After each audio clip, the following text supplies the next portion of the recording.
Forget frequently asked questions. Common sense, common knowledge, or Google. How about advice from a real genius? 95% of people in any profession are good enough to be qualified and licensed. 5% go above and beyond. They become very good at what they do, but only 0.1% are real geniuses. Richard Jacobs has made it his life's mission to find them for you. He hunts down and interviews geniuses in every field: sleep science, cancer, stem cells, ketogenic diets, and more. Here come the geniuses. This is the Finding Genius Podcast with Richard Jacobs. Before we begin, a note from our sponsor. I'm Richard Jacobs, Executive Director of the nonprofit Finding Genius Foundation and host of the Finding Genius Podcast. In late 2016, I was rear-ended at 65 miles an hour by a truck on the highway, which sent me off-road into a ditch. The impact of the collision gave me a concussion and other injuries. At the hospital, a CT scan showed that I had thyroid nodules, which turned out to be cancer. It was then, when I had a biopsy of my neck, that I realized even if I was a millionaire, I wouldn't want a second or a third biopsy due to the pain and the invasiveness of it. And appointments at that time for thyroid experts were 3 to 6 months out. And I was worried about dying now, even if that was irrational. So because of this, I've decided to raise money to conduct a literature review on steroids, on the causes of anxiety and depression, a condition that affects well over 50 million people in the United States and hundreds of millions worldwide.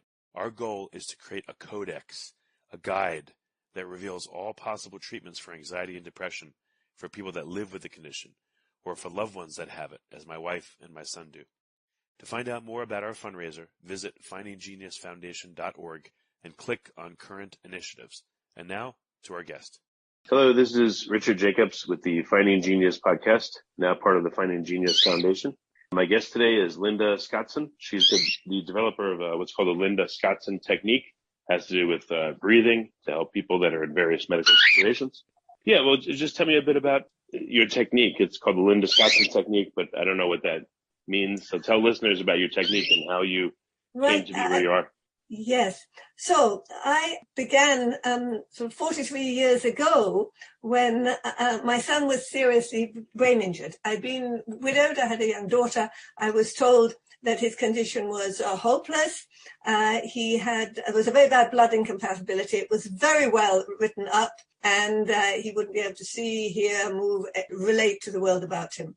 And I was told to give him phenobarbital and take him home. And, well, actually, they said I should put him into care, but extraordinary, because I obviously was full of love for him. So I did the most, to me, sensible, immediate thing that I could do. I put him back against my skin. And I kept him close to me all the time. The health visitors would come in and say, why have you got him on you all the time? Extraordinary, because there was a lot of love flowing between us, but B, he was getting my breathing. He was getting my breathing, and he was getting my movement. He was getting my heartbeat. And I was also celebrating his birth for him. I thought he deserved that. And actually, 2 months on from doing this, he did seem appreciably better. Unfortunately, then, he had kidney failure, so it was a month in Guy's Hospital with kidney failure. And then when he came out, and they were amazed that he'd survived, I continued with this. And I worked in many different ways, trying to move his limbs in rhythmical movements, trying to do things that I felt would actually help his breathing even then, because I could see it wasn't quite right. I had another child. I could see his rib cage was flaring out to the side more than it should. And sometimes he seemed very catching his breath. So I did many things with him. And the things that I did, which were also going back as far as I could in time, appreciably helped him. And to the extent that I was persuaded to write a book about him.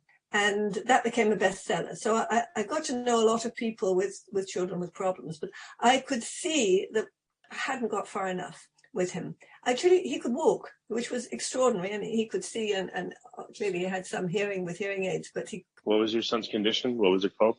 What is it called? Well, it was called cerebral palsy, severe athetoid cerebral palsy.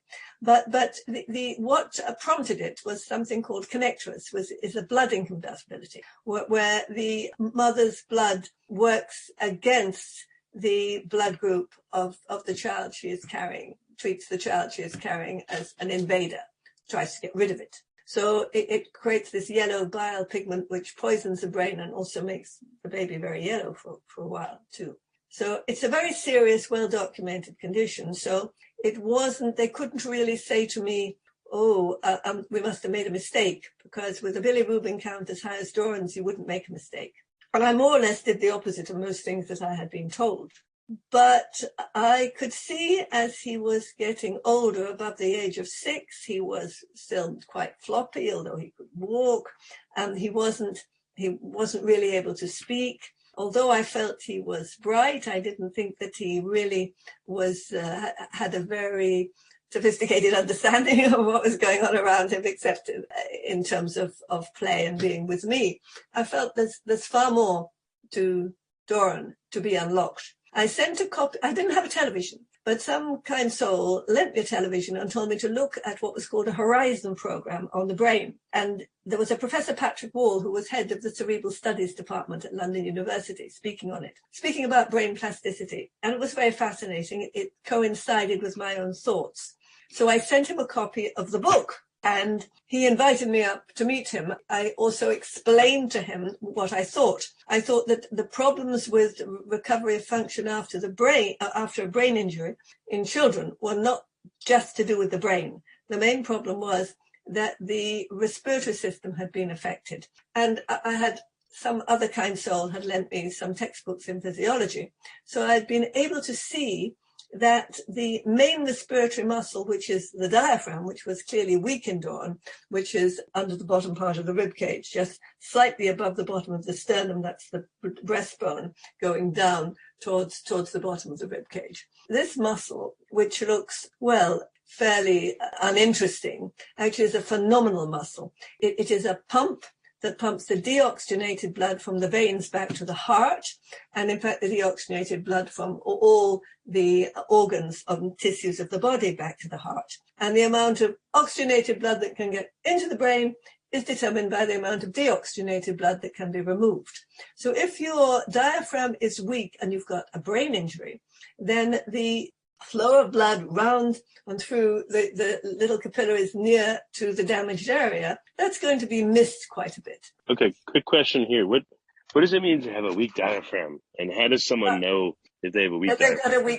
It's very easy, really, because your diaphragm is also your main postural muscle. So if you tend to sit with your back a little bent or your shoulders a little forward, if you can't keep your head quite in the midline, it's quite a sweet position to keep it, but a little to the left, a little to the right, then the likelihood is that what is underlying this postural anomaly, or it's not quite such an anomaly, because many people do have weaker diaphragms simply by sedentary work all the time. But of course, when it's a brain injured child, it's another problem, and it always happens.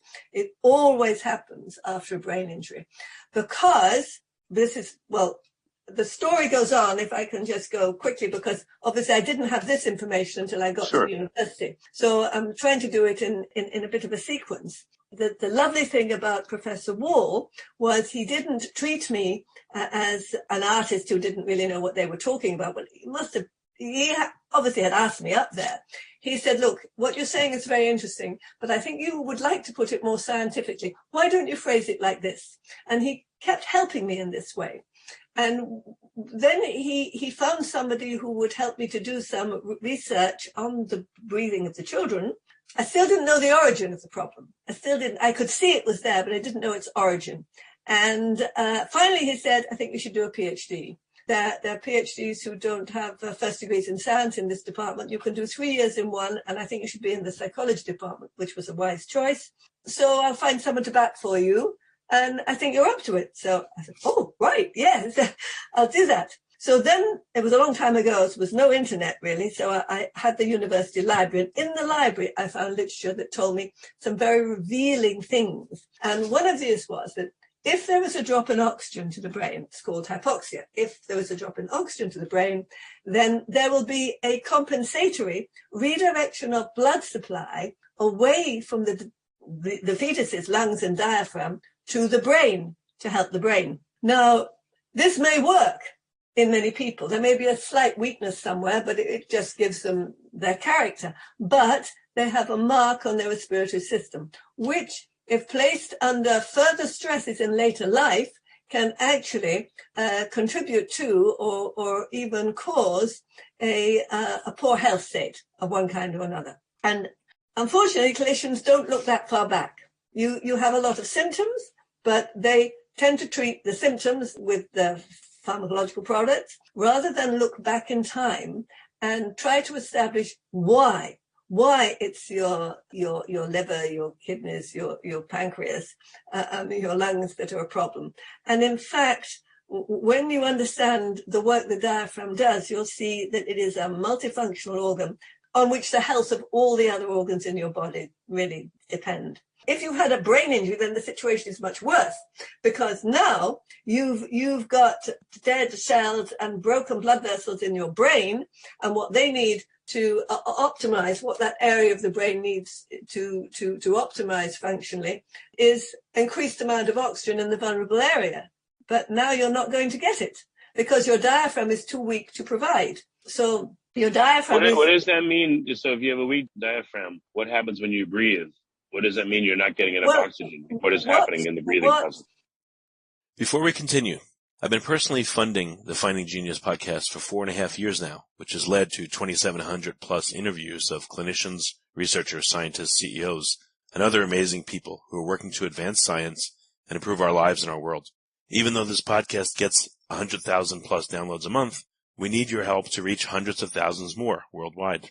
Please visit findinggeniuspodcast.com and click on Support Us. We have 3 levels of membership from $10 to $49 a month, including perks such as the ability to see ahead in our interview calendar and ask questions of upcoming guests, transcripts of podcasts you're interested in, the ability to request specific topics or guests, and more.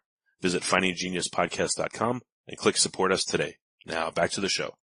What happens is not that you're not getting enough oxygen, because you'd be very sick if you were. There are respiratory adaptations that take place because blood supply produces electrical activity. So the diaphragm, full of blood, is electrically active, and the respiratory centers in the brainstem can detect it.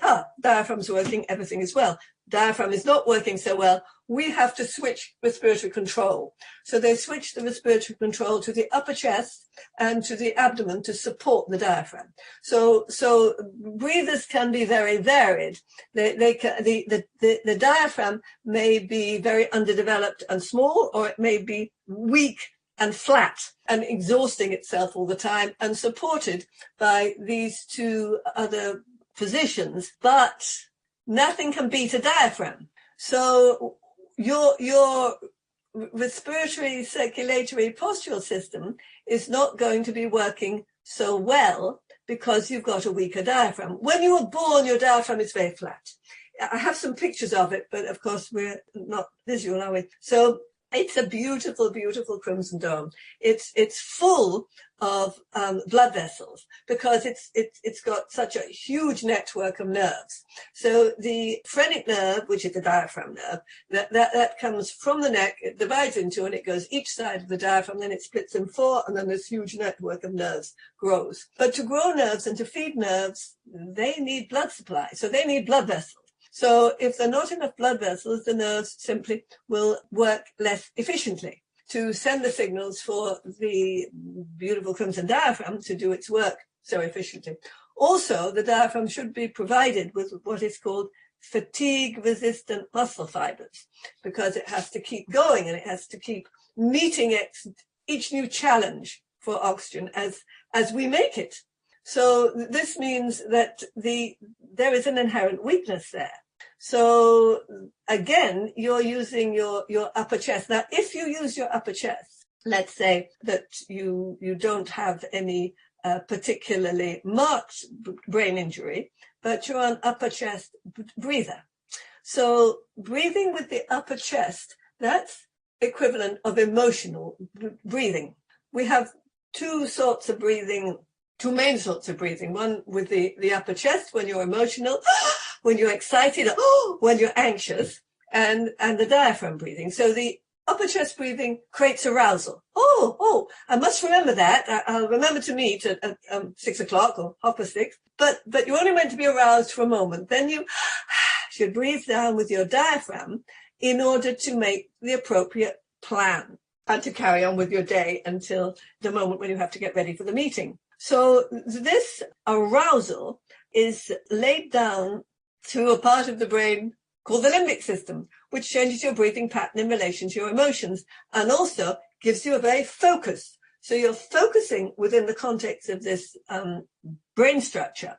And that means you can be very clear and very quick, but you can't connect with a lot of other things. So people usually think about it in terms of flight or fight. If you're trying to get out of a burning building, then you don't want to think of where you left your handbag or your briefcase or anything else, any other complicated thing. You just want to get out.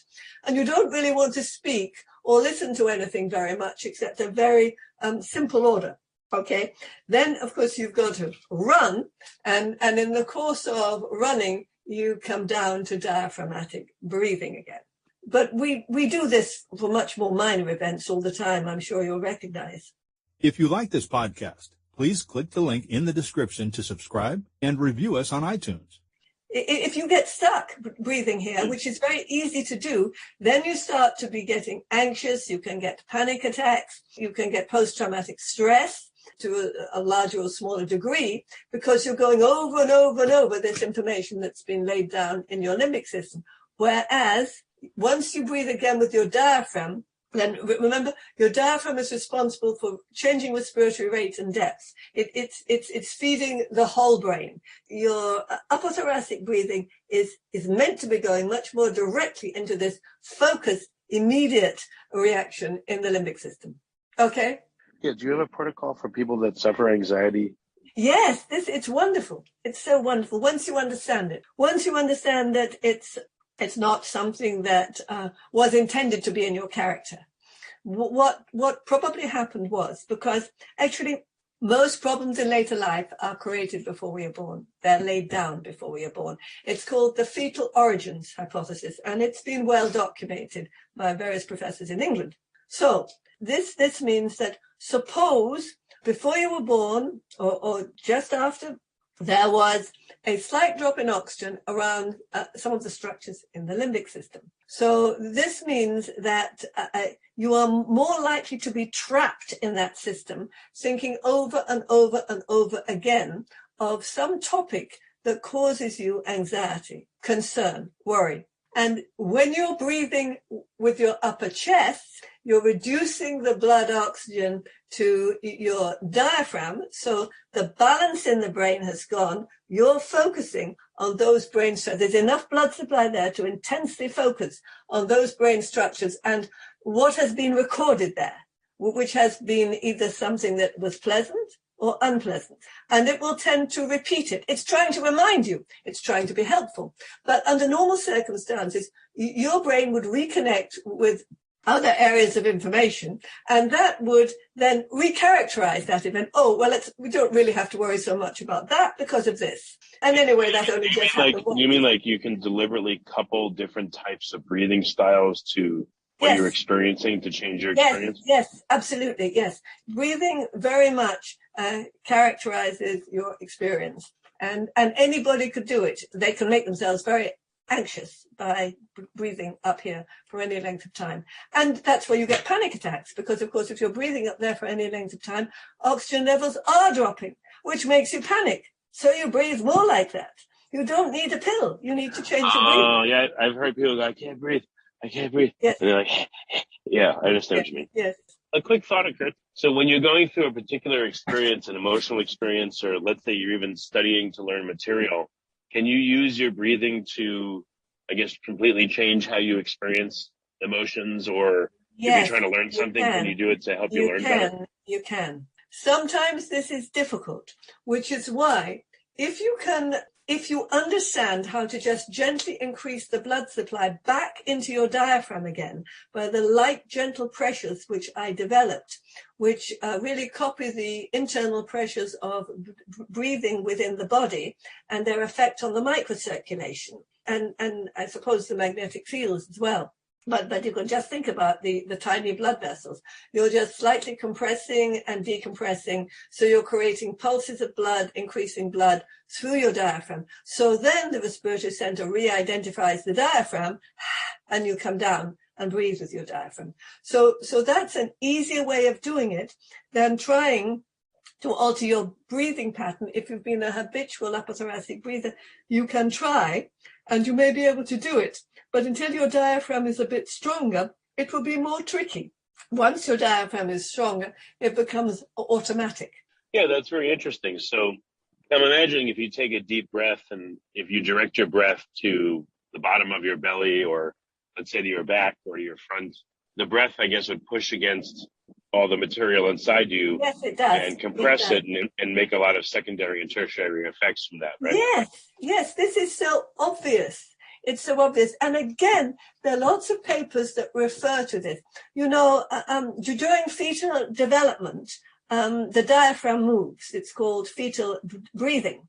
And this actually starts at 2 months of age. But around 3 months before birth, it's becoming really frequent and strong. And these little movements of the flat, underdeveloped fetal diaphragm put pressure against the lungs, and it is known that this triggers the switching on of the genetic material in the lungs. Pressure is becoming recognized as a trigger for switching on genetic material.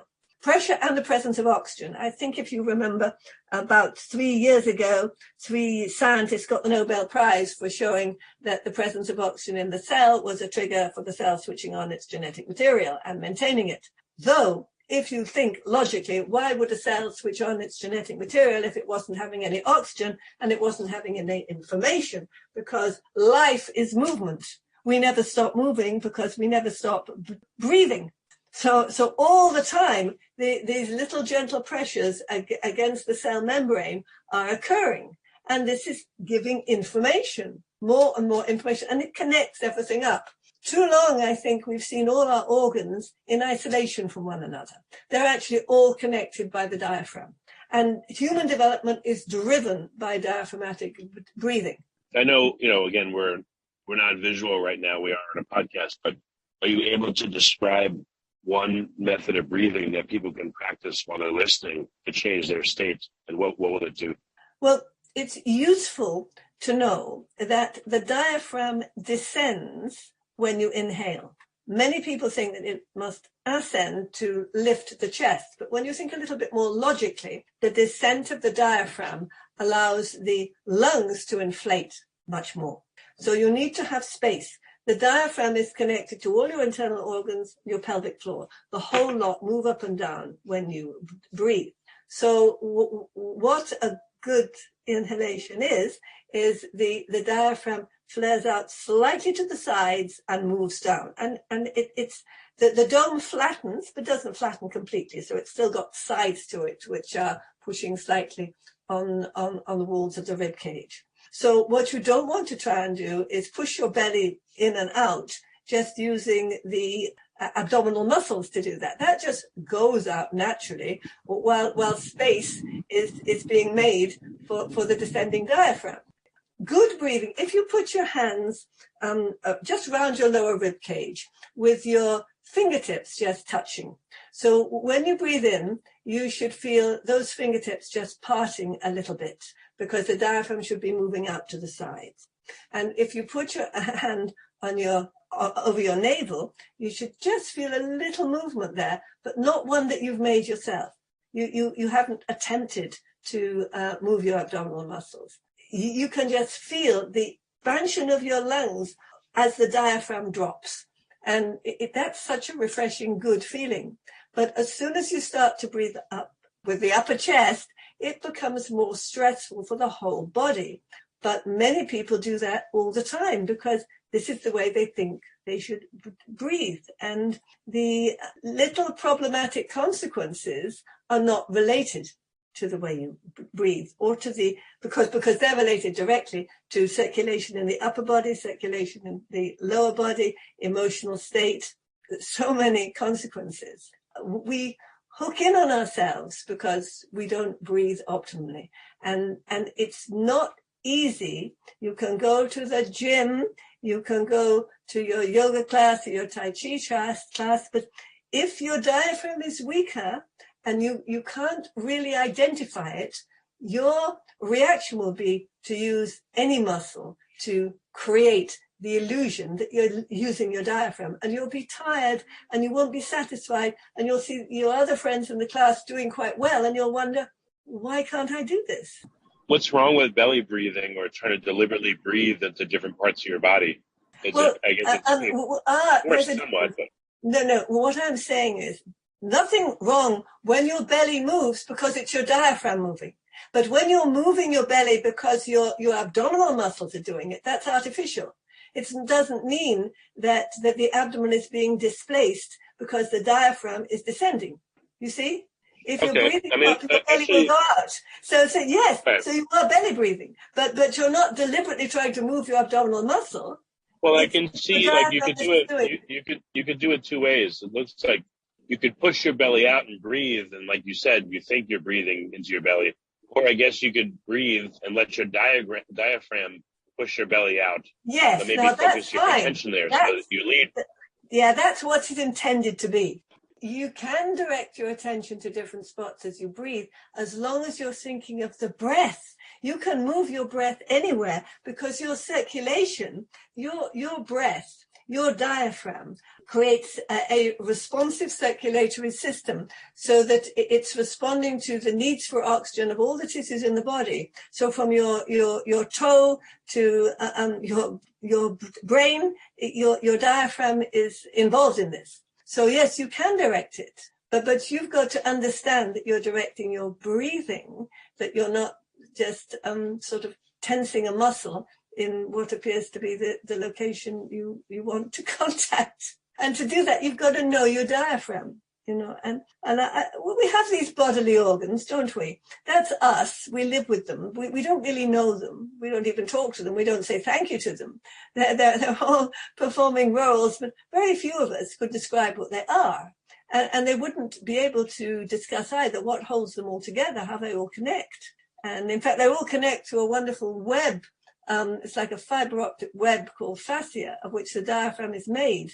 And this fascia that surrounds all your organs connects with the diaphragm. The main artery and the main vein and your esophagus go through your diaphragm, right? And are affected by the diaphragm as you breathe, as it moves. It also helps to pulse onto them. And the vagus nerve, which a lot of people have heard of, that goes through the gap where the esophagus goes into the diaphragm. So it's feeding all that information into the diaphragm as well.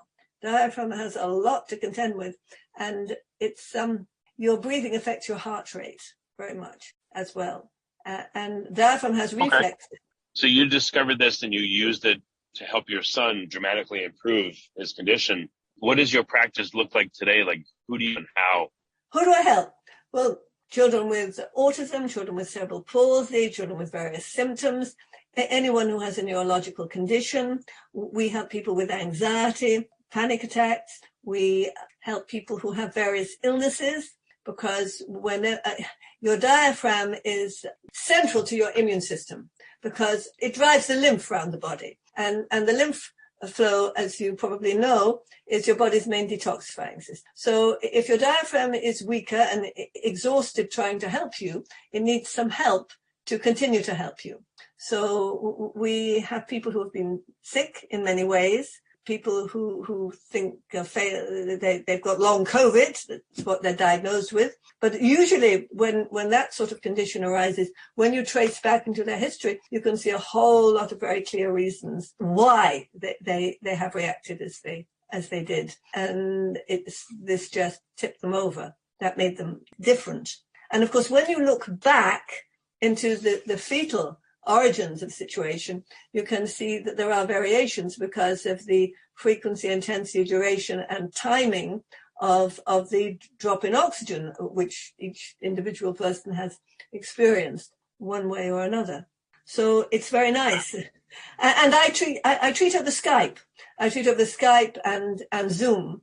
And so a whole variety of different conditions work very well over that. And it's lovely treating the children because in a way over Skype you see them in their home environment too. So I give a consultation and then we have the training sessions, which the training, it's very, very, very light, gentle pressures. We hear, don't we? And hearing is the movement of air. But we don't feel that movement of air. And so it goes into the fluid in the cochlea of the ear. And this movement of the fluid, which has been generated from the movement of the air from the outside, then affects the nerves in the cochlea, and we translate that into sound. We don't really think about it. But all the time, bodies creating fluctuating movements within the fluid. Our bodies are mostly fluid. Our cells are fluid. So there is a language there. And once I had seen the connection between that language of pressure and switching on genetic material and electromagnetic field and just the movement of blood, and then I looked at fetal breathing and I looked what the infant did after it was born as well. And I thought, what I have to do is to replicate that. And we had equipment called inductive computerized respiratory plethysmography, which I actually need to say. And this is a computerized registration of the breathing pattern of the upper thorax and the breathing pattern of the diaphragm below. So this was very interesting too, because you could see even, say, before the children had any length of time with the exercises, you could see how their breathing was before you applied the exercises, and as soon as you applied them, you could see a difference. And you saw a difference between children with cerebral palsy who breathed very fast. Their diaphragm was very effortful and flat, and they breathed fast. And sometimes there was very little at the top, or if there was, it was also very fast, because a baby's diaphragm is very flat, which is why a baby breathes fast. Initially, in order to get sufficient oxygen, and then the work it does on its own diaphragm helps to strengthen it. Children with a diagnosis of autism and those people with anxiety, they breathe very differently, because you could see the upper chest movement in emotional patterns, stopping and starting, a little breath holding, a little quick, a little slow, another pause. And either that was dragging the diaphragm in or it was really dominating the diaphragm. So these were very different. So we could see the difference when you actually applied the exercises. And we could also see after 6 months that whatever diagnosis you had, the diaphragm movements were so much more normal and typical and nice. And you could also see, of course, everybody's posture was so much better, and symptomatically their symptoms were consequently reduced. But an interesting thing about the young baby, which I think is quite something to consider, is that when the baby is born, it's oxygen limited. It can only make very tiny little movements. So, and these little movements come from the little springy joints. So baby is searching for pleasure. Its little springy movements are nice. So it's been videoed, they make literally tens of little rhythmical coordinated patterns of movement. So these movements help to strengthen their diaphragm, and then they have more oxygen nutrition to help them make stronger movements, which strengthen the diaphragm still more. So it's beautiful balance between supply and demand. As we get older, we forget that balance. So we will push ourselves in different ways, or find that we are pushed by external forces,